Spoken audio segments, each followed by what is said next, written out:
కొడుకు ఒక వయసు వచ్చిన తరువాత కూడా ఒక్క రూపాయి సంపాదించలేదనుకోండి, సఖే ఓ స్నేహితుడా విను అని ఒక ముఖ్యమైన విషయాన్ని ప్రతిపాదిస్తున్నారు.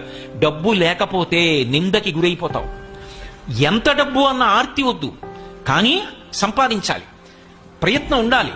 ఆ ప్రయత్నం కూడా చేయకుండా ఒక్క రూపాయి సంపాదించకపోతే మాతా నిందతి, అమ్మ నిందిస్తుంది. నాభినందతి పిత, తండ్రి కొడుకుని చూసి సంతోషంగా ఎరా అని ఇలా వెన్నుపాం మీద తట్టడం. నాభినందతి పిత భ్రాతాన సంభాషతే, మేము కష్టపడి సంపాదిస్తాం, వీడొక్క రూపాయి తేడు, అన్నదమ్ములు మాట్లాడరు. భృత్య కుప్యతి, సేవకుడు చెప్పిన పని చేయడు, ఒక్క రూపాయి ఇవ్వలేవు గాని పనులు చెప్తావా అంటాడు. భృత్య కుప్యతి నానుగచ్చతి సుత, తండ్రి గారి ఇంట్లోకి వస్తుంటే కొడుకు జలపాత్ర పట్టుకుని ఎదురొచ్చి నాన్నగారు కాళ్ళు కడుక్కోండి అనాలి. ఎదురు రాడు. నానుగచ్చతి సుత కాంతాపినా లింగతే, భార్య కూడా ప్రియమార ఆలింగనం చేసుకోదు.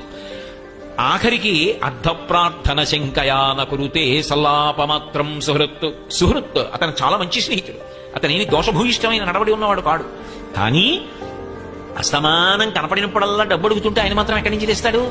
అందుకని ఇట్నుంచి ఈ డబ్బు సంపాదించిన వాడు ఎడుతుంటే అట్నుంచి సుహృత్ మంచివాడైన స్నేహితుడు ఇలా వస్తుంటే వీడిని చూసి పని లేకపోయినా ఇటు రావలసిన వాడు అట్టెడిపోతాడు.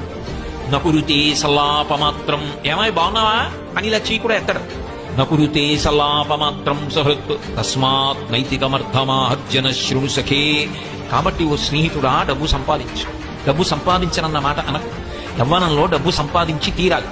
కాబట్టి తస్మాత్ నైతికమర్థమార్జన శృణు సఖే విత్తేన సర్వే వశాః.